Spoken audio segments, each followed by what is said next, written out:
শুরু হলো বৃন্দাবনের ব্রজগোপীদের অপূর্ব কাত্যায়নী ব্রত। যে কাত্যায়নী ব্রততে ব্রজগোপীরা সারি সারি হয়ে শুরু করলেন দেবী কাত্যায়নী আরাধনা।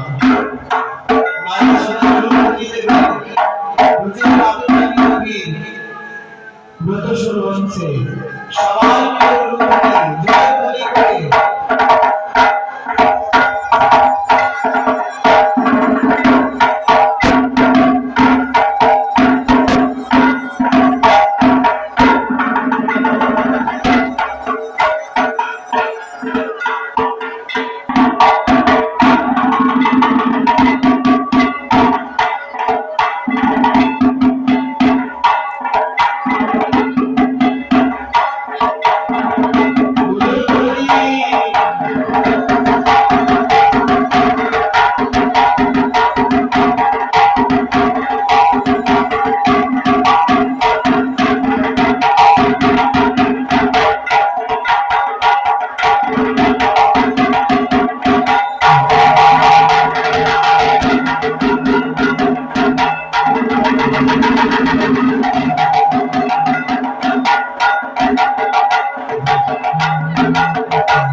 সকলে মিলে আরাধনা করলেন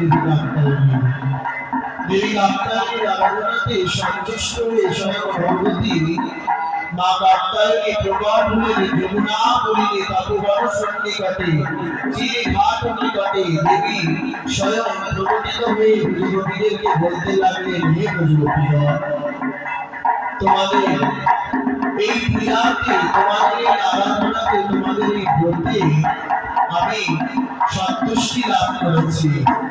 আমি অধিক থেকে অধিকতর খুশি হয়েছি তোমাদের এই ব্রত বিধান থেকে। বলো বলো ব্রজগোপীগণ, তোমরা কি বর চাও? আজ তোমরা যে বর চাইবে আমি ভগবতী কাত্যায়নী তোমাদেরকে সেই বর প্রদান করব। ব্রজগোপীরা মায়ের এই রূপ বাক্য শুনে সকলে বলতে লাগলেন, হে মা কাত্যায়নী, হে যোগমায়া, হে যোগেশ্বরী, হে পূর্ণবাসী, মা গো, তুমি তো সকলেই জানো, তুমি তো অন্তর্যামী, তুমি এই জগতে ইহকাল পরকালের কর্তা। তবে মা এক নিবেদন তোমার শ্রীচরণে, ওগো যোগমায়া, যোগেশ্বরী, দেবী পূর্ণবাসী। কি নিবেদন? না, ওই নন্দনন্দন শ্রী কৃষ্ণচন্দ্রকে যেন আমরা প্রতিরূপে লাভ করতে পারি। মা কাত্যায়নী নিজ অভয়হস্ত ব্রজগোপিকাদের মস্তকে প্রদান করে ব্রজগোপিকাদের বলতে লাগলেন, ওহে ব্রজবধূগণ, ওহে ব্রজসুন্দরীগণ, শোনো, তোমাদের এই বাঞ্ছা পূর্ণ হবে আগামী শরৎ পূর্ণিমাতে, যখন মধ্য গগনে পূর্ণ ইন্দু চন্দ্র উদিত হবে। সেই চন্দ্র আলোতে সমগ্র বৃন্দাবন স্নিগ্ধ হবে। সেই শীতল স্নিগ্ধ বৃন্দাবনে স্বয়ং ভগবান শ্রী কৃষ্ণচন্দ্র তোমাদের মনোবাঞ্ছা পূর্ণ করবে। এই বলে মা কাত্যায়নী সেই স্থান থেকে অন্তর্ধান হলে ব্রজগোপীরা সকলে দুবাহু তুলে বলতে লাগলেন, কাত্যায়নী মাতা কি, কাত্যায়নী মাতা কি, কাত্যায়নী মাতা কি। ব্রজে আরাধনা হলো দেবী কাত্যায়নী। ভগবান পিতা রাত্রি সর্বদন্তিকা মল্লিকা, সেই দিন